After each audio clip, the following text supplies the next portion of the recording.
Let us examine the turning ability of a 280,000 deadweight ton tanker in ballast and in full load condition.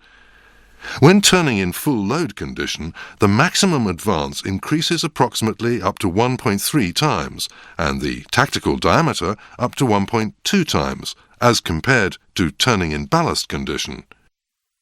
VLCCs and bulk carriers should be drawn attention for the changes of turning circles, as they may extremely change their condition, such as draft and trim, dependent on full load or ballast condition.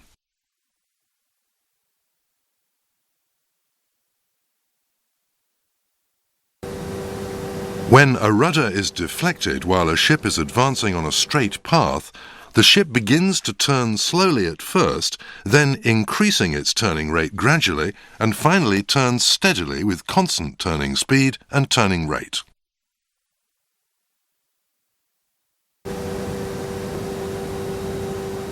At the steady turning phase, the relation between the rudder angle and the steady turning rate is expressed as shown in the figure.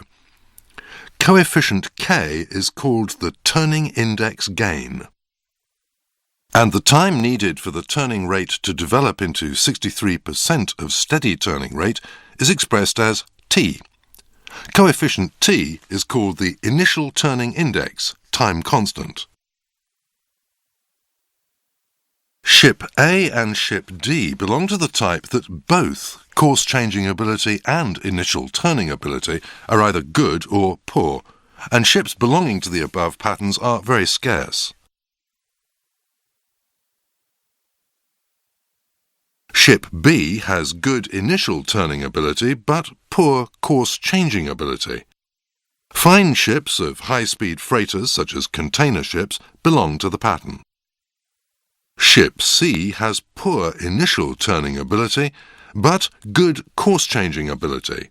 Fat ships, such as VLCCs, belong to the pattern.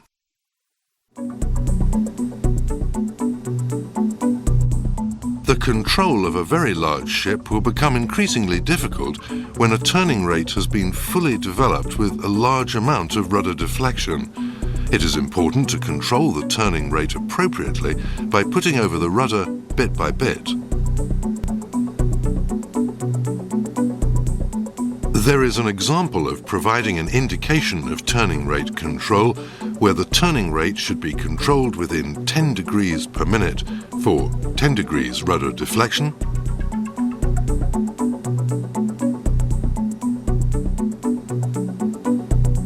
or controlled within 20 degrees per minute for 20 degrees rudder deflection.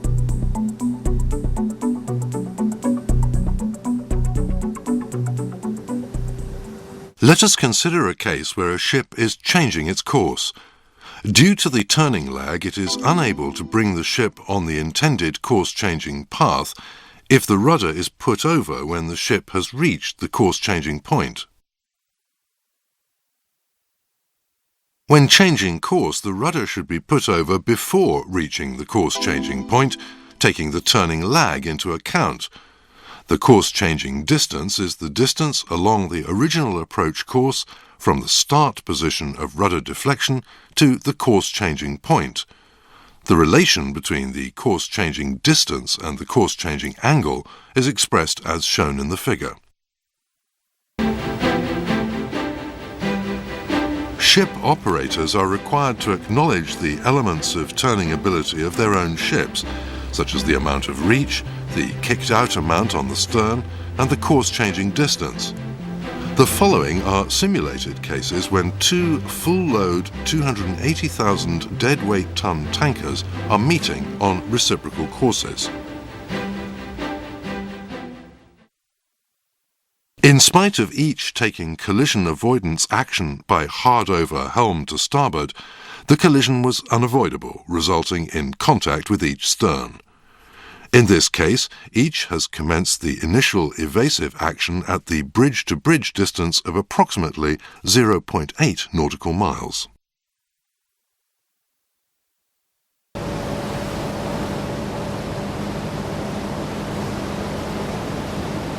With the assumption that a ship is approaching a berth with a decelerating maneuver, the diagram of speed and distance run is shown in the graph after the main engine stopped when the ship is making 6 knots.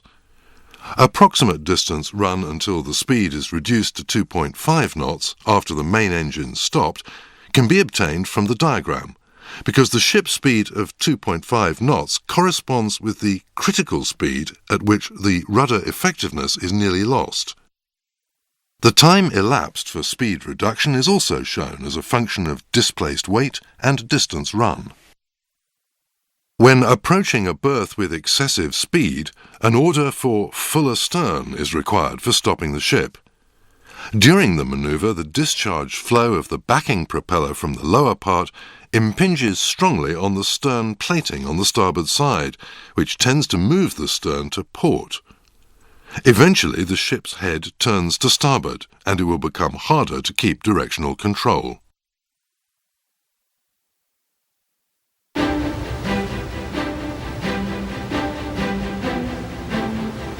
In accordance with the Standards for Safety Management System, or SMS, the following precautions are required for decelerating maneuvers approaching a berth in harbour or an anchorage outside harbour.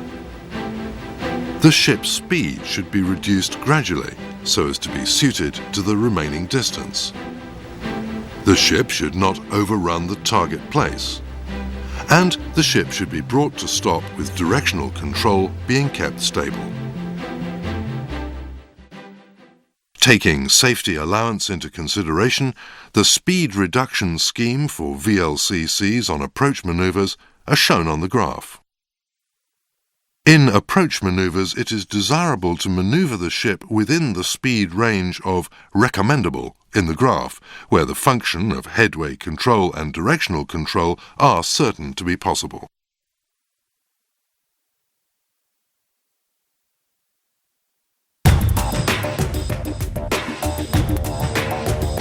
Ship navigators who have never experienced the handling of very large ships are requested to understand the maneuverability of their own ships. The motion of very large ships cannot be controlled only by the conventional sensitivity of ship handling. Therefore, such ship handling, including directional control, is advisable, as using verified numerical data for maneuvering and the indication of a yaw rate meter. Recently built very large ships are characterized by good turning ability, but extremely poor course keeping and initial turning abilities. It is to be hoped that you keep safe ship handling in mind, firmly grasping the above maneuvering characteristics.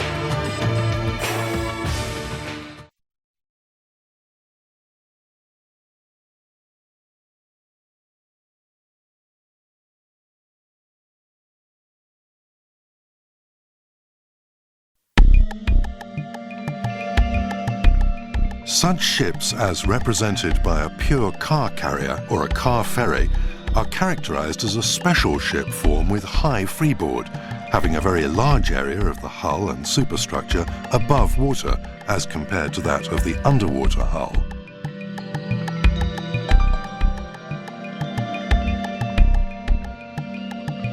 Due to the above, the wind has great influence on the hull, and the wave from the bow has also much impact on the large flare of the bow.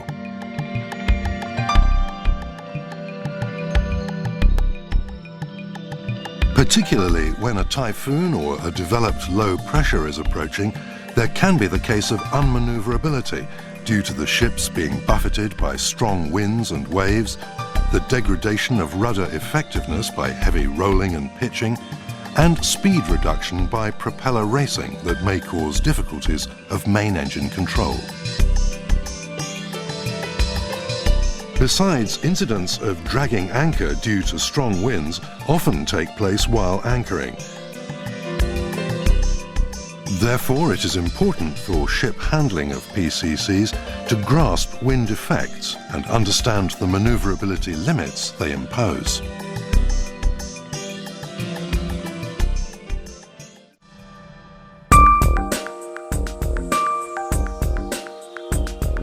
carry as many cars as possible, the PCC is designed as a rectangular type hull structure with high freeboard, having an enormous area of the hull and superstructure as compared to that of underwater hull.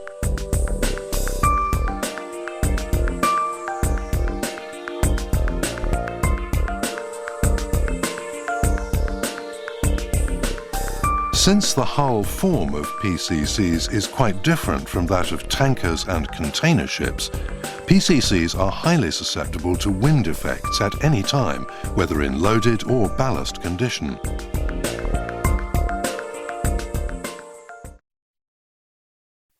Let us start with the area that is susceptible to wind effect. The wind-affected area varies with the change of draft.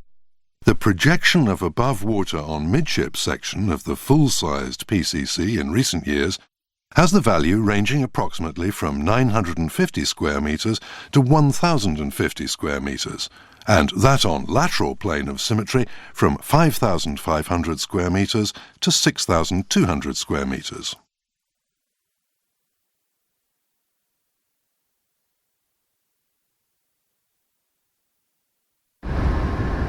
Let's compare the ratio of the projected area of above water portion to that of underwater portion by ship type. 3 model ships, each in loaded condition, are compared with the ratio of the front projection of above water portion AA to that of underwater portion AW, and the ratio of side projection of above water portion BA to that of underwater portion BW. The wind effect on the PCC is about 1.2 times on the front view and 1.5 times on the side view, respectively, as compared to that on a container ship.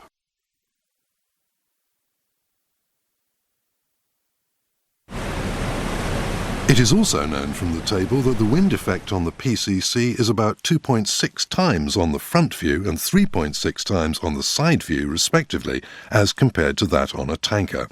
So the PCC is highly susceptible to the effects of wind.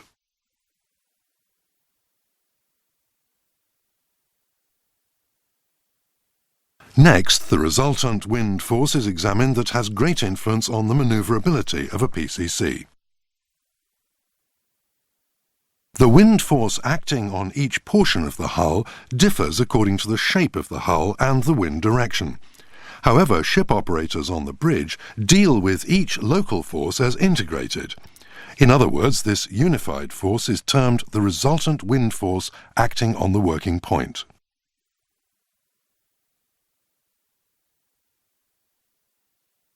The working point of resultant wind force is located at a distance of A from the bow and moves with wind direction.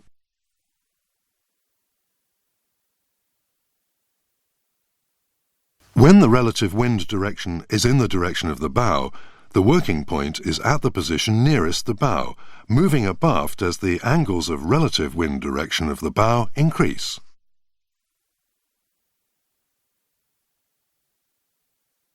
The resultant wind force acting on the working point varies with wind speed and direction, reaching a maximum when the beam wind is acting on the largest wind-affected area. In the case of a PCC, it can reach 290 tons under the wind speed of 25 meters per second and the relative wind direction of 90 degrees.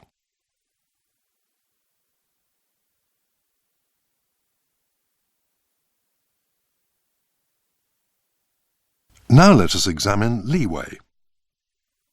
Needless to say, as the ship is being drifted on the leeward little by little, deviating from its planned course line, it is required to steer a little more to windward than the planned course in anticipation of leeway.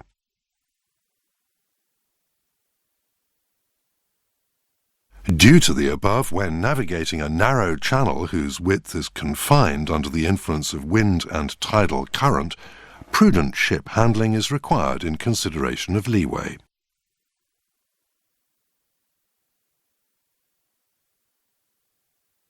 For this purpose, the ship is required to take a little more windward course than the planned course in order to remain on the planned course line. Leeway increases as the wind speed grows stronger or the ship is making less speed. In this case, ship handling is required to adjust the leeway by checking the ship's position frequently.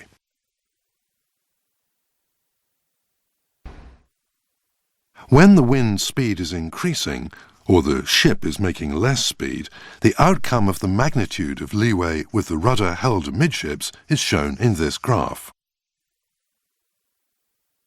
Now let's examine the controllability limits of each type of ship when the maximum rudder deflection is limited to 30 degrees. As we can see, a PCC has a narrower region of controllability than other types of ship. For example, the critical wind speed on the tanker in ballast condition is 5 times as much as the ship speed, but that on the PCC is approximately 3.6 times as much as the ship speed.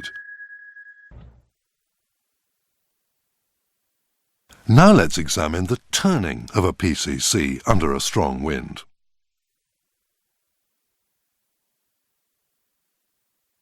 As shown in these figures, the turning of the PCC is greatly influenced by wind. Due to the above, as the VA and VS ratio develops into 4, there are instances where the ship can be led to the region of uncontrollability depending on the relative wind direction, and some PCCs have extreme difficulties for turning manoeuvres. For the above reason, it is necessary to grasp the maneuverability limit of one's own ship.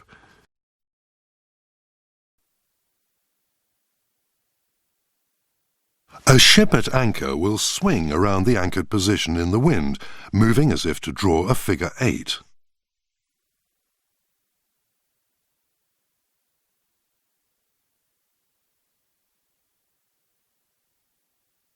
First, the ship begins to be swept away backwards subsequent to its heading on the wind at the extreme end of the windward turning.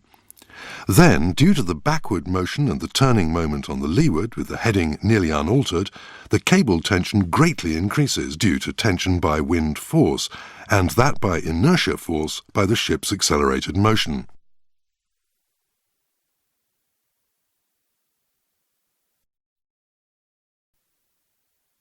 Now let's look at the relation between the wind speed and its force under the swing motion of the ship by wind direction.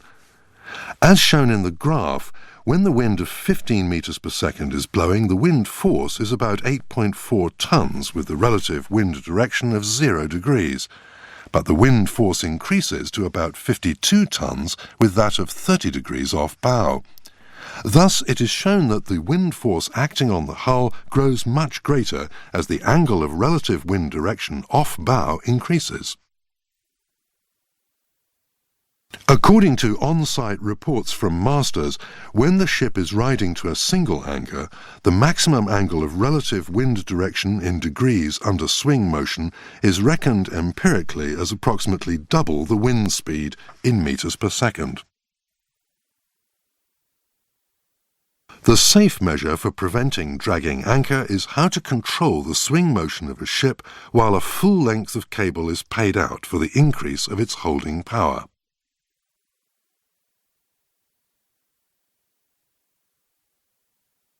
To control the swing motion, a swing check anchor is used with another anchor lowering to some 1.5 depths of water on its cable. This method can reduce the magnitude of swing motion on the order of about 50%.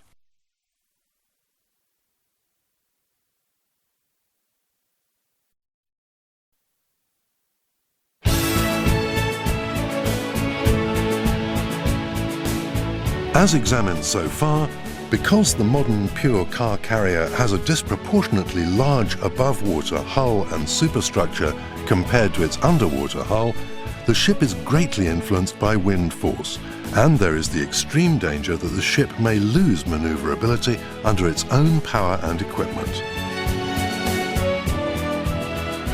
When the ship is navigating a stormy sea area, ship operators should recognize the limit of maneuverability caused by the wind.